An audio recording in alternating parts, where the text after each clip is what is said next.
Nothing is more beautiful than thought, man.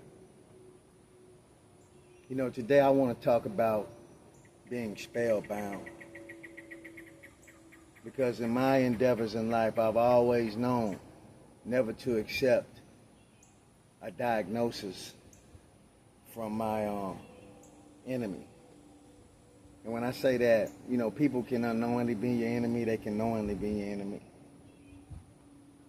That's why, you know, I always try to pay attention to what everyone is doing. So then I can choose not to do it.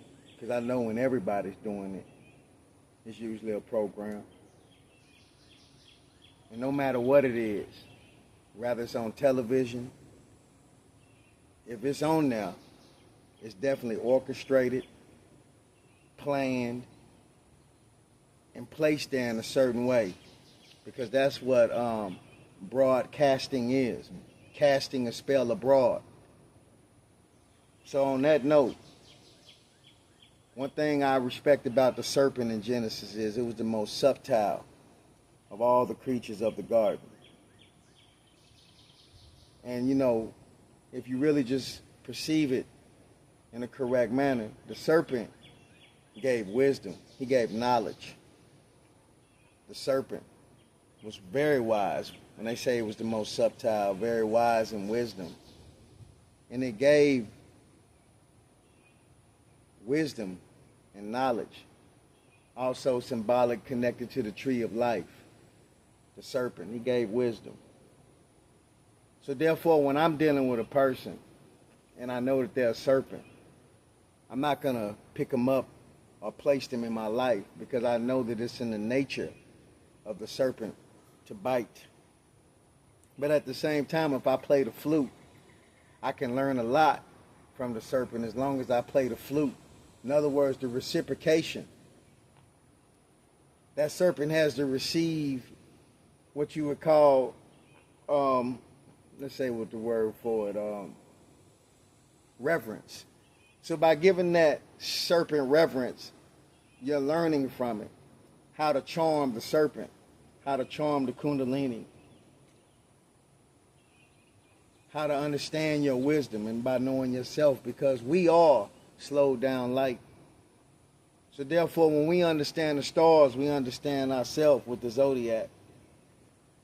So when you're dealing with those who work in the practitioner or the practice of hypnotism or mind control, you have to understand their methods, because Sigmund Freud and all of these different world-renowned psychiatrists were also warlocks.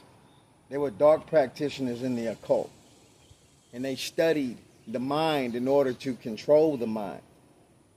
Because they knew, one thing that we do know in the occult, in the hidden, we know that your thoughts drive your feelings and your feelings drive your thoughts. And this loop wires your brain into those same patterns. And if you keep thinking and feeling that, they know that the memories are automatically thoughts are going to stay in your mind. And that's how they condition us. Rather it be through Willie Lynch, rather it be through religion. The repetition leaves you spellbound. The repetition is what enslaves you.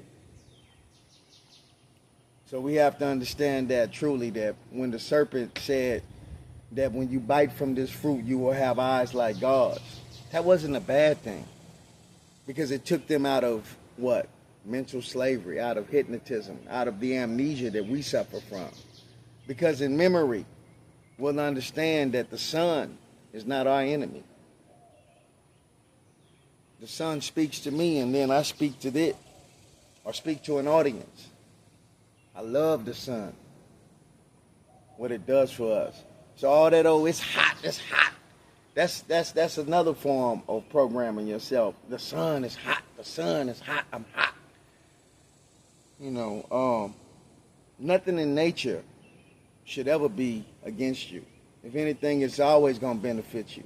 That's why I appreciate the fruits before I look at the swine. I appreciate the fruits before I go to the bottom and get the bottom feeder animals that eat nothing but waste. Because when you're spellbound, you get addicted to the things that the machine has programmed you with.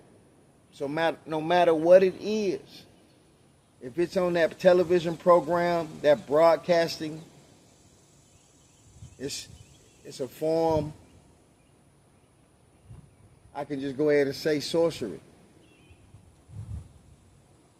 brainwashing through frequency and energy and repetition.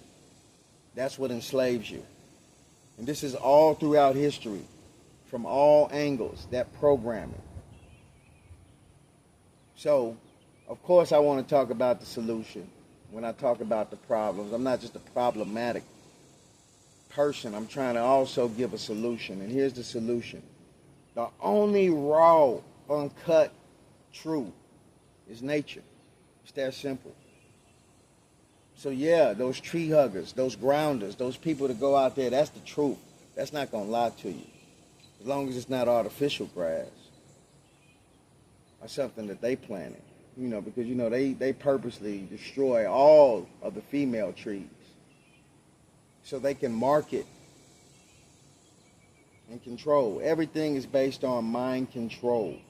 And the only thing that's going to really be honest with you is nature. The ocean. Go to the ocean. Go to the desert. Go to the forest. The animal's going to tell you the truth as long as they're not in a zoo or a circus or animal form. And let them be. Understand them. The fruits is what's for us. The vegetables is what's for us. That's what nature gave us. The program taught you to go against nature. Because with your 32 teeth, you can't chase down no big-ass cow or no pig. You can't. But you can definitely reach up and take some fruit from a female tree. So all of those things, just read in between the lines, all of the things that they're destroying. And understand that your thoughts drive your feelings, and your feelings drive your thoughts. So never accept the diagnosis of being bipolar. You're not crazy. The first belief system is that zodiac. By understanding the stars, you can understand yourself, because you yourself are a star. Never accept the diagnosis of your enemies or the so-called oppressor. Nature is revealing to you, because I guarantee you, the sun is not going to kill 1,000 of us that are a part of nature, because we're going to embrace it and get our truth from it. Ancient Nine Mystery School, Saint Germain.